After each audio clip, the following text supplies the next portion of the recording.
This episode contains mature language and situations. Listener discretion is advised.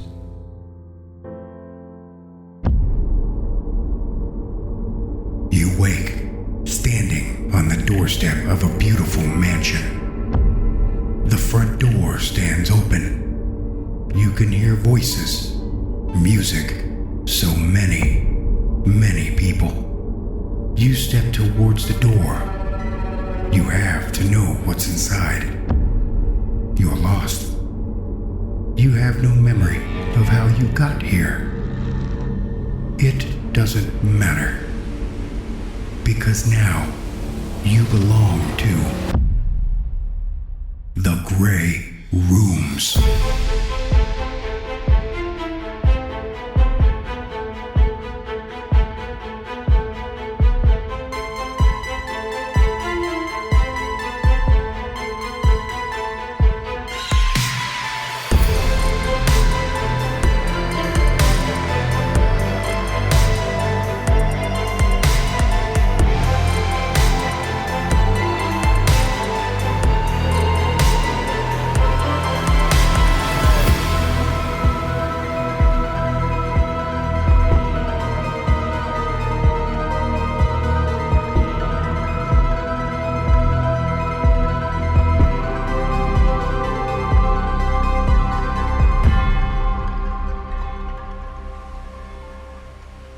Welcome, roomies, to our last bonus episode of Terror before Season 4 begins. Now, this story was given to our patrons all the way back in February, and is another fun glimpse behind the scenes as we see what happens to management within the rooms. If you'd like to get stories like this early, come on over to patreon.com/thegrayrooms and find a tier that is right for you. Season 4 is just around the corner, listeners, and I can hear management sharpening their knives and getting ready for the next guest. Wonder who we'll see. But until then, I just want to take a small moment to thank all of you. This show has grown leaps and bounds over the last few years, and your support has really made this show possible for us to continue to deliver you more screams and squishy content than we ever thought possible. So lock the doors, pick your poison, kick back and relax. And welcome to another episode of The Grey Rooms.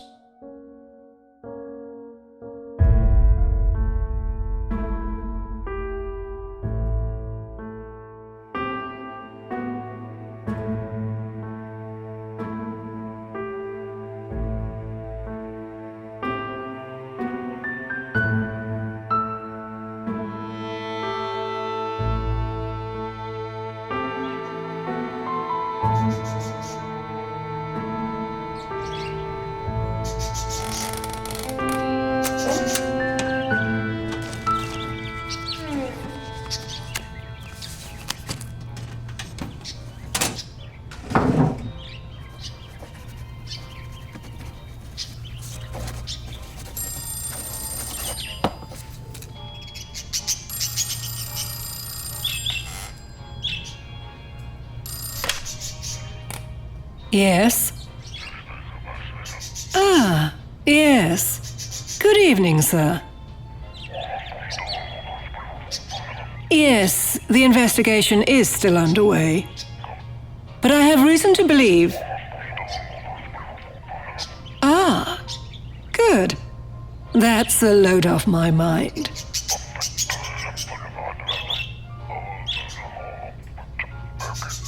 Of course, I have the plans right here. Have you changed your mind about maintaining Beckett?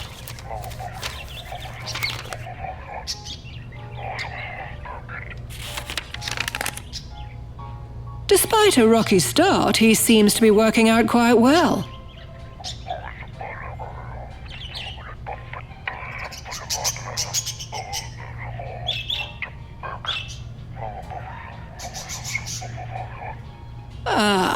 I see. Yes, better to have them in place than leave things to the last minute. Right now, I'm considering a few different options. A cruise liner, perhaps? Or a train? Several of the staff have expressed interest in the tower. That has a number of interesting permutations. Ma'am, I'm sorry to interrupt. Just a moment, sir.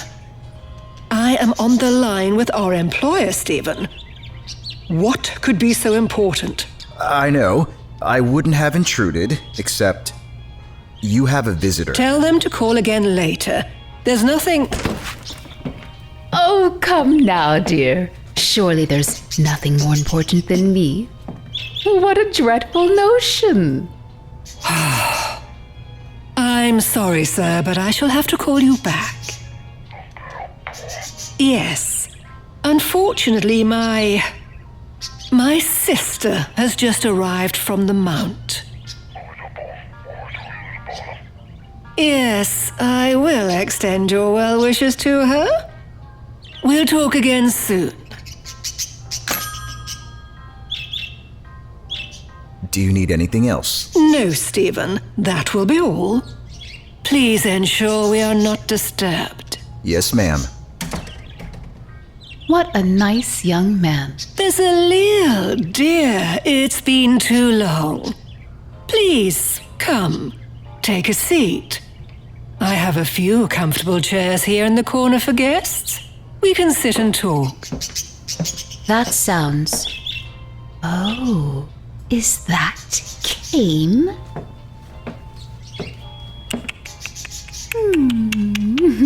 And how is your little birdie doing here? Is he keeping out of trouble? Does he like his new cage? He's settled down over the centuries, yes. And I believe he quite likes your gift. As much as that's possible. Oh, good.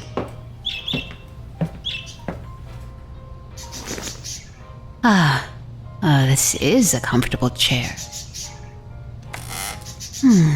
Would you like some tea? Or... Dear, sweet sister. Don't worry. I don't want to tear you away from your work. I know you're very important these days. All right, then. Why are you here? You are aware we have an investors meeting coming up rather soon, yes?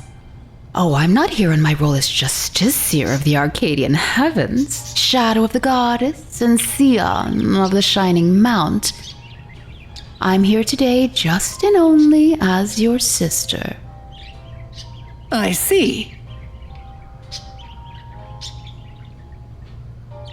And what in all the realms is going on down here? I have every pact and power in the universe knocking on my door asking for an explanation, dear sister. Could you help me to understand? In small words, preferably. Can you tell me how your little project could have gone so completely shit-fucking sideways? I think that's an overly dramatic interpretation of events, Bez. Oh, really? Well, let's tick down the list. It takes literal centuries to get this heap up and working properly. Even then, after all the kinks are sorted, you still can't make the subjects do the things you need them to do. From where I'm sitting, we solved that problem, just as we have all the others. Yes, of course you did. Eventually, but even after they started to give up the goods, your subjects kept burning out. Again and again and again, until finally we start to get results. Samantha Winters. Now that girl had pluck, didn't she? Like a spark, something special. Almost too special. Wouldn't you say? We're still investigating how she was able to do what she did.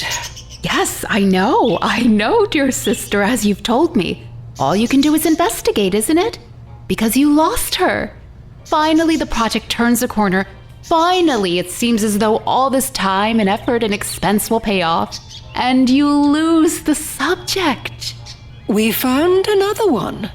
And he has, admittedly, turned out to be just as good of a fit for the project as dear old Samantha. Nicely done there.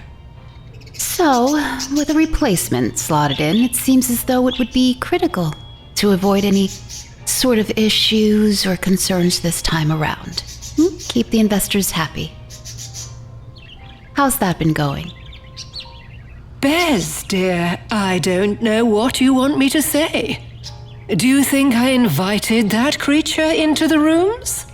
No, but this is your house. What happens under your roof is your problem. Have you even figured out where it came from? Your guess is as good as mine at this point. It could have been from one of the investor rooms. It could have been from somewhere else. It's even possible it crawled up from a locus when it comes right down to it. Though we made efforts to ensure that doesn't happen. You can understand why I'm getting calls then, and not just from other board members. Word is starting to get out about the project.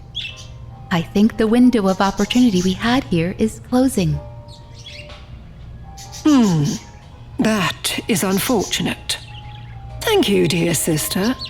We'll have to discuss that at the board meeting. Unless there's anything else, I have some work I need to get back to.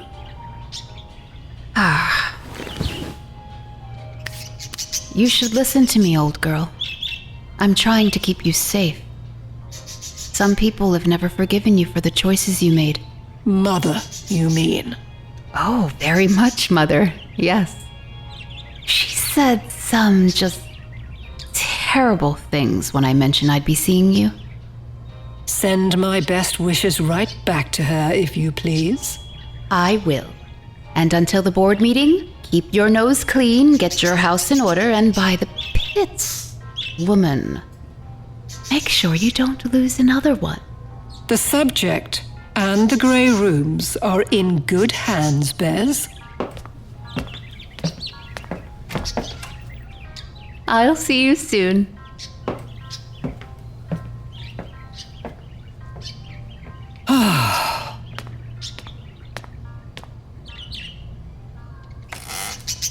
Stephen?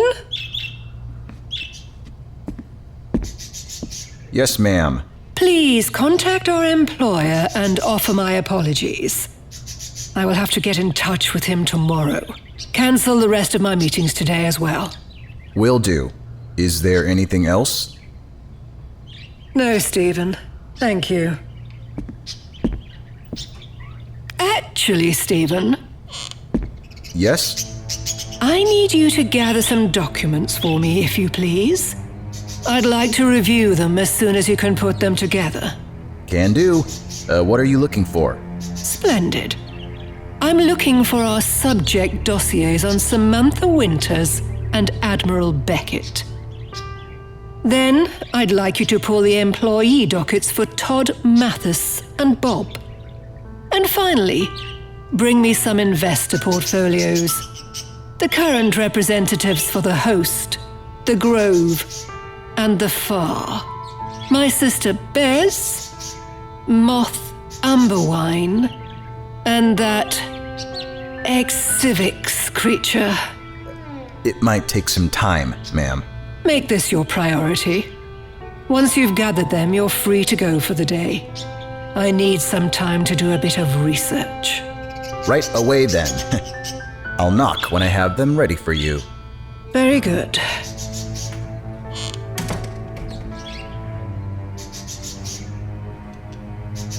What exactly are you up to, my dear, sweet sister?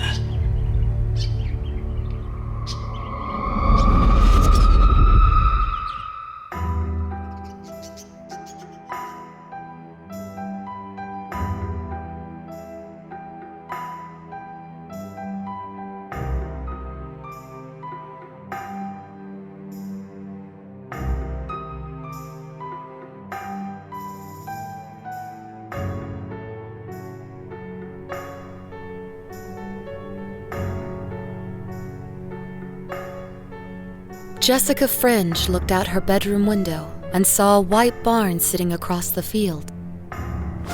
She had found it strange that this was the first time she noticed it. She headed downstairs to grab her coat. Then, without her parents knowing, she went out the back porch door to go check it out.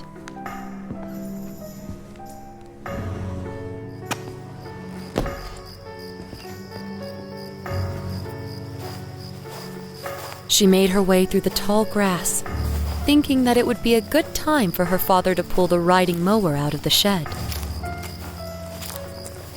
Up ahead, there was a border of pine trees that stretched between the two properties. She walked alongside it, looking up and down, searching for an opening. Up ahead was the beginning of a small dirt path. The path led right through the trees and stretched all the way up to the barn. A quick and sharp pain struck her head. To her, it felt like a pressure headache one would get sometimes when the weather would change frequently. After a brief moment, the pain was gone. The path felt hard and rough beneath her feet. She strode to the top of it. Keeping her eyes on the barn, a thing happened. While keeping her eyes on the dilapidated structure, the color of the barn would flash a blood red and then back to white each time she blinked. She rubbed her eyes, brushing away the crust that was forming on her eyelids. Lack of sleep must finally be catching up with me, she thought to herself. Jessica had been pulling all-nighters that whole week. She had told herself that she was going to buckle down that year so she would have a better shot at attending U of I the following year. At the top of the path, Jessica stared at the barn, realizing the paint was slowly chipping away. She noticed that both of the doors were chained up with a padlock. She held the padlock in her hand, fighting the urge to go inside, wanting to know what was hiding behind those doors. She pulled a bobby pin out from her dirty blonde hair and carefully slid the two end pieces inside the keyhole of the padlock. Twisting and turning and moving it side to side, she finally felt the pin vibrate in her hand as it clicked. The loop from the lock opened freely, releasing the chain to fall to the ground. Jessica kicked the lock and chain away to make room to open the doors. She gripped her hands tightly onto the handles and slowly pulled the doors wide.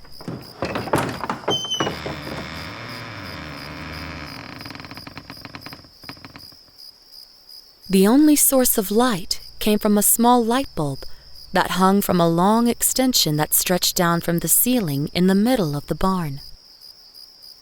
It was red in color and flashed with a steady rhythm. Jessica entered through the doorway of the barn, walking towards the light until she was finally underneath it. The red would flash across her face and then disappear to darkness. She stared, squinting, into the flashing red light. Something told her, compelled her, that there was something inside the bulb. Her eyes were now aching from the red glow. She needed to touch the light, to find out what the mystery was inside that flashing red bulb. She lifted her hand towards it, but before she could even touch the hot surface of the bulb, she felt the warmth stinging her fingers. Don't. Standing in the doorway stood an old, strange man. The man's skin was saggy and more wrinkled than a bloodhound's face. He also had that extra skin hanging from underneath his chin, like a turkey's neck. She assumed that this was the owner, and that the barn belonged to someone after all. Leave that light alone. Oh, I'm so sorry, sir. I didn't know this was anyone's barn. It belongs to no one. It's cursed. Its history is stained with murders and executions. Their souls still live inside this barn. Without another word, the old man walked back through the doorway through which he had come, and out of her sight. Jessica went after him, compelled in the same way she'd needed to touch the bulb. Passing through the door, she found herself in darkness. The old man was nowhere to be found. The silver watch on Jessica's wrist began to beep at her. It was lunchtime. She knew that her parents would soon begin to worry. She turned on her heel and headed for the door. Again, though, she heard a voice from behind her. It was a little girl in a cream-colored gown. Who are you now? Where are your parents? They're gone, for now. But I'm sure I'll be seeing them again soon. The poor girl was trembling. It was desperately cold in the old barn, and she offered the girl her coat. No, thank you. I don't mind the cold, actually. I figured it would be better like this so I don't have to feel anything. Jessica found this statement of hers rather odd. What was she talking about? Suddenly, a roar of voices erupted from across the barn, making Jessica almost jump right out of her skin.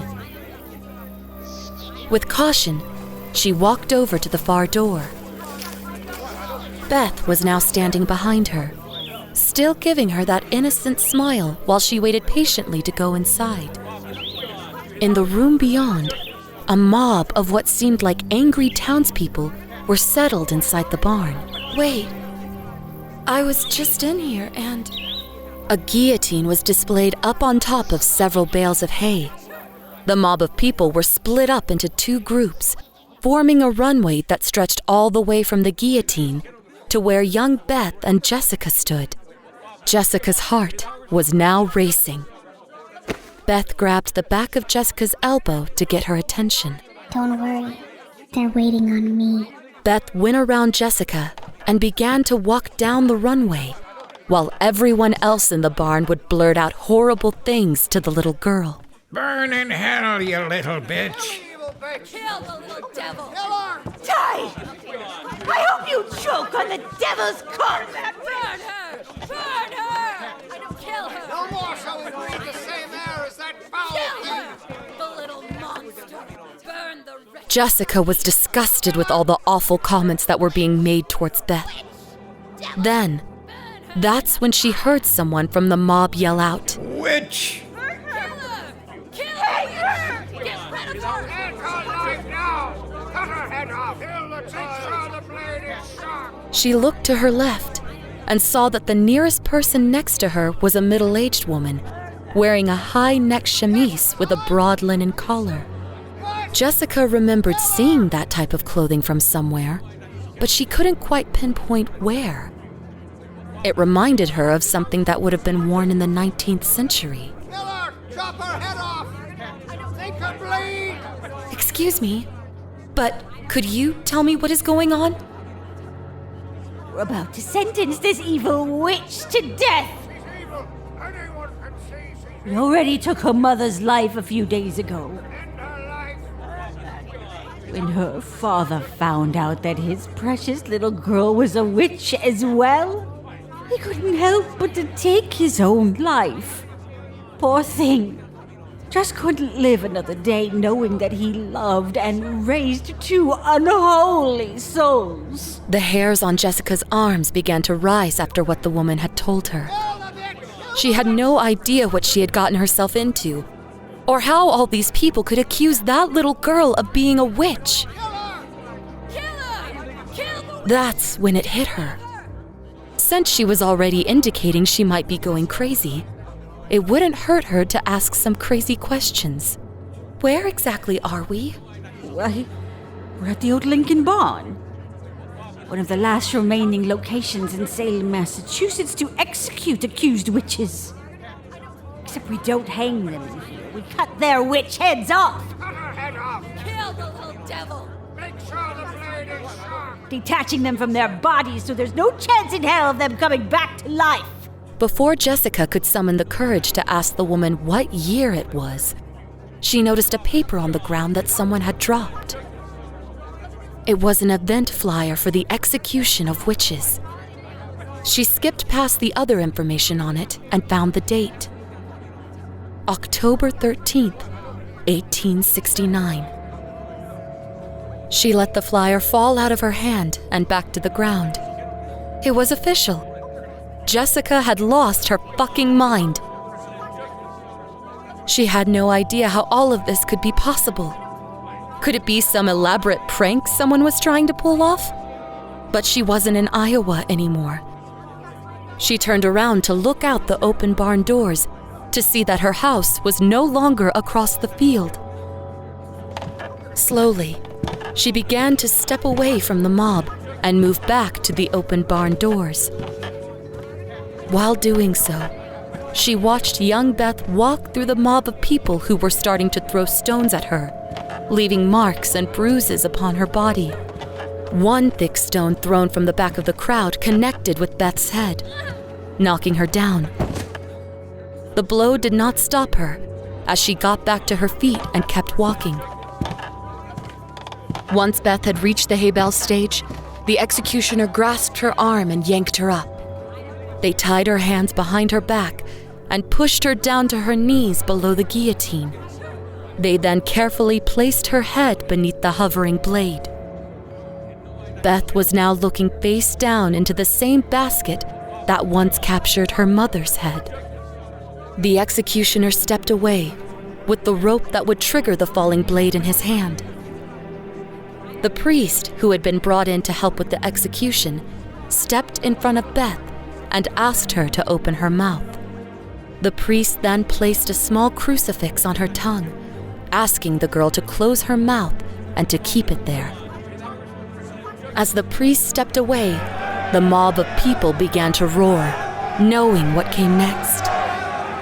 Beth raised her head up and looked straight out into the crowd, locking eyes with Jessica, who was trying to remove herself from the barn. Jessica saw Beth smiling at her with a bloody lip, not knowing how to react to what was happening. Jessica's hands suddenly began to shake. She felt that she had to at least make some sort of effort to stop the execution from happening. She hardly knew the girl. She had just met her, but that didn't mean that she should let her die. The executioner snapped the rope and the blade fell faster than a bullet from a gun. In that split second, Jessica saw that Beth was still smiling and her eyes were still locked on her. When the blade met Beth's skin, it cut through it like a knife through a clump of sand.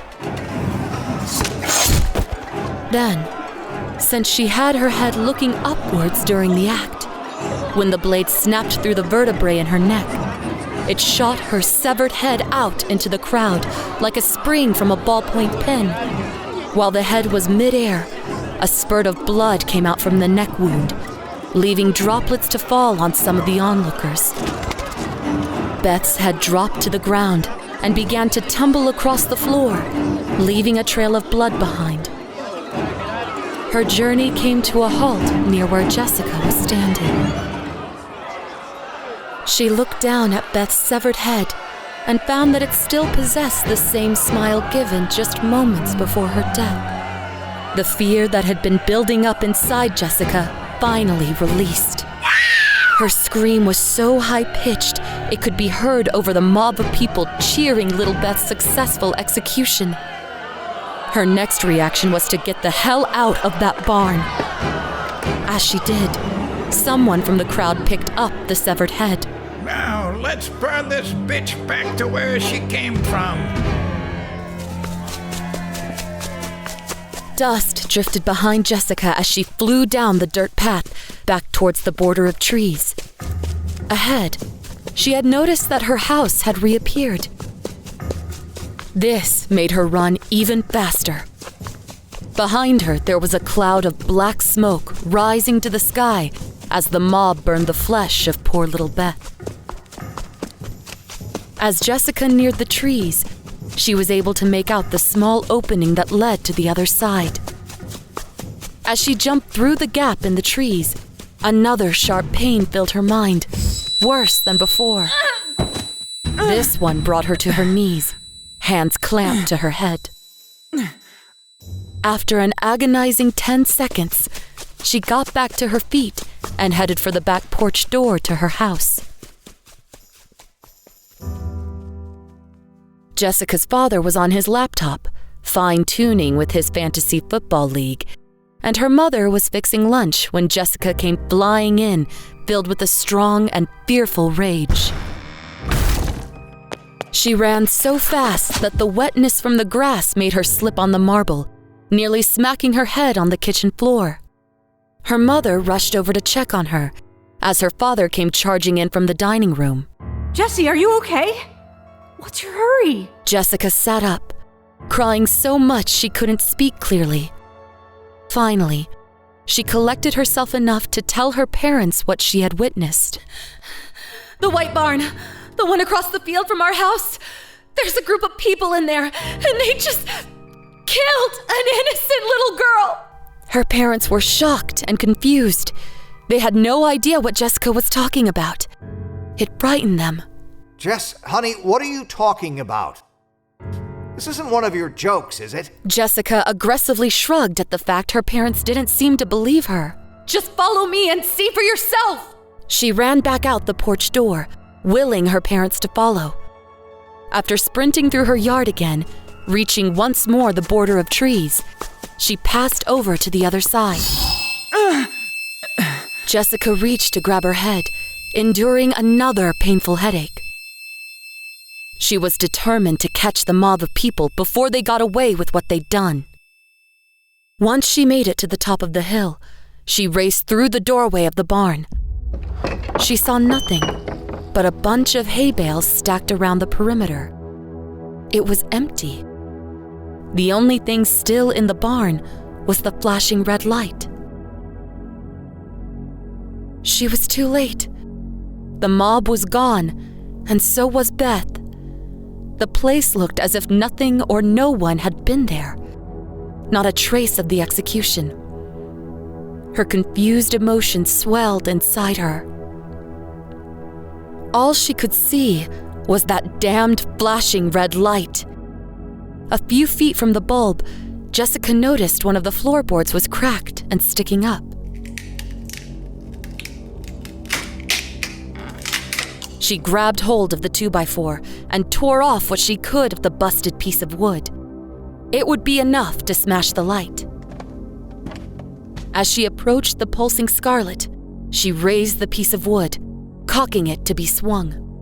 A menacing, sharp pain hit her. Jessica's eyes became red as blood began to leak from her sockets. Her pulse pounded in her ears. Jessica's words were lost as the pain drowned her thoughts and perception of her surroundings.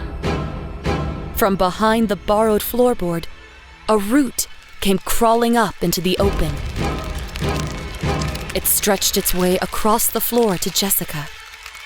The extreme throbbing in her head spiked, and she barely had enough breath to let out a scream.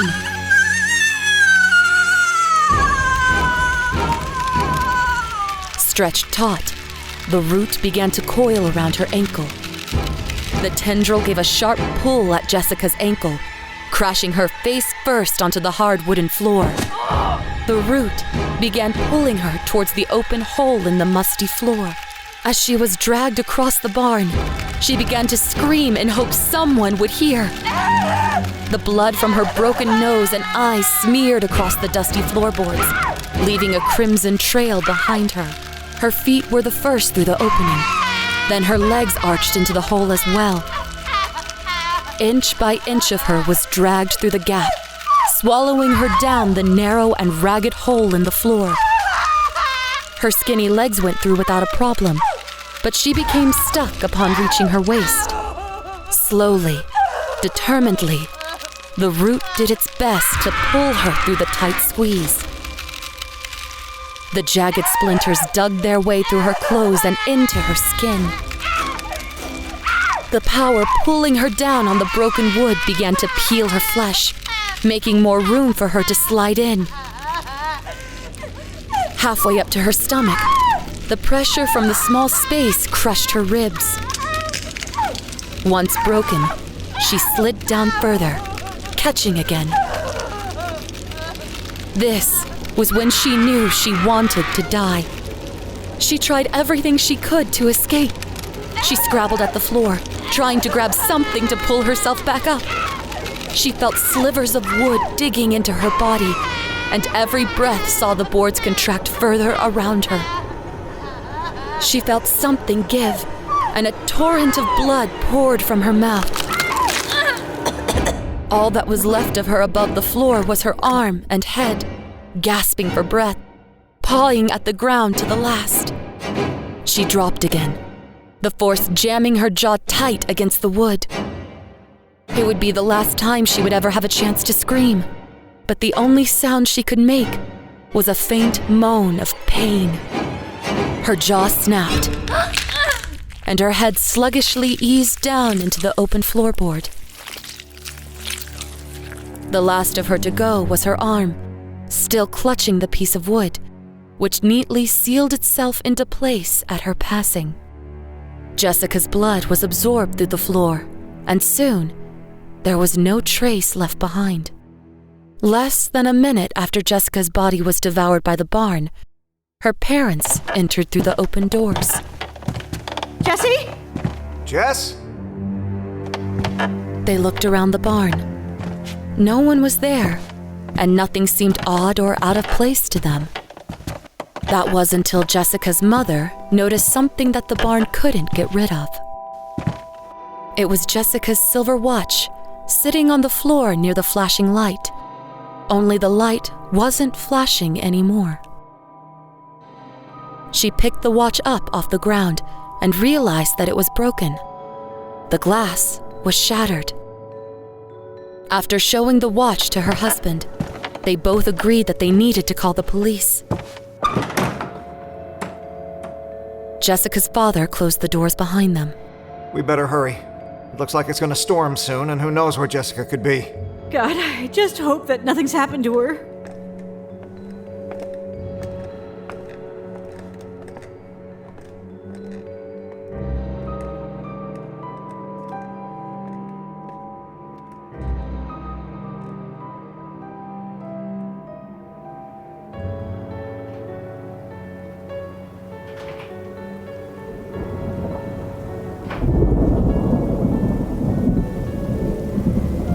The skies became gray, and the clouds cried tears. Across from Jessica Fringe's house was a red barn. The only sound was that of the pouring rain striking the old structure. The barn's red paint slowly flowed with the rain to mix with the dirt path Jessica had once used. When the crimson layer was finally washed away, all that remained was the white that had been hidden underneath. Like Miss Jessica Fringe's grave.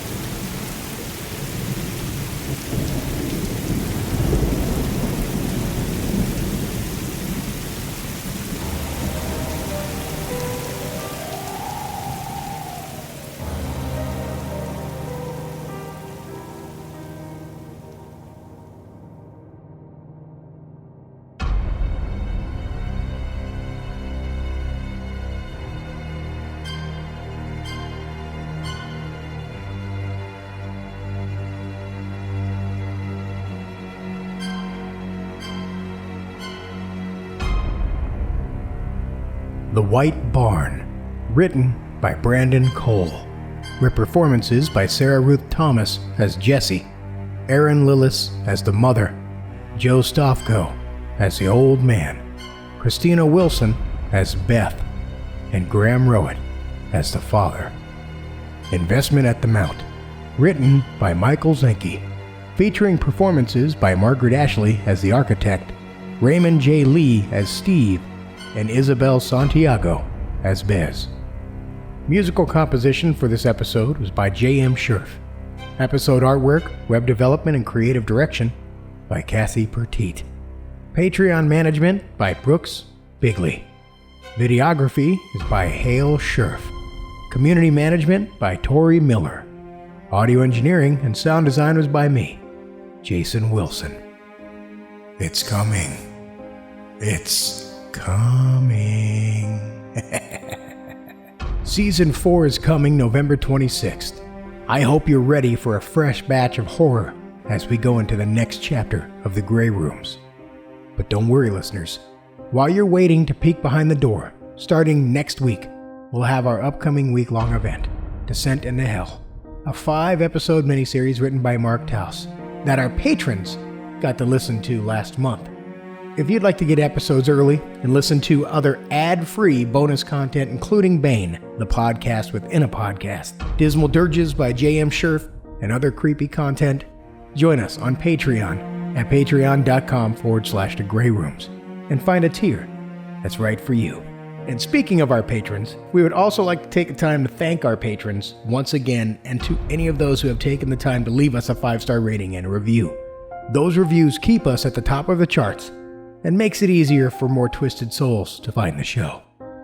Patrons like Erin Anthony, Allison Chains, Amanda Siegfried, Amy Nicolai, Arthur Unk, Colton Quickle, Danny Garraway, Danny the Spoon Lord, Doozer Pindon, Ellie Dowell, Ellen Houghton, Emily Cullen, Eric Pritchard, Eric Phones, Evan Jaffe, Jackal Bot Snows, Jason Porras, Jeremiah Overstreet, Jeremy Schaefer, Joanna Walker, Julian Rether, Kelly Bear, Klaus H., Kyle Wilcox, Laura Lupinetti, Lynn Browning, Mary Jane Dillevue, Megan Pruitt, Michael Velez, Mitch Gerrits, Michael Philic BG, My Ex Does Porn, Mick Paul Jims, Paige Pye,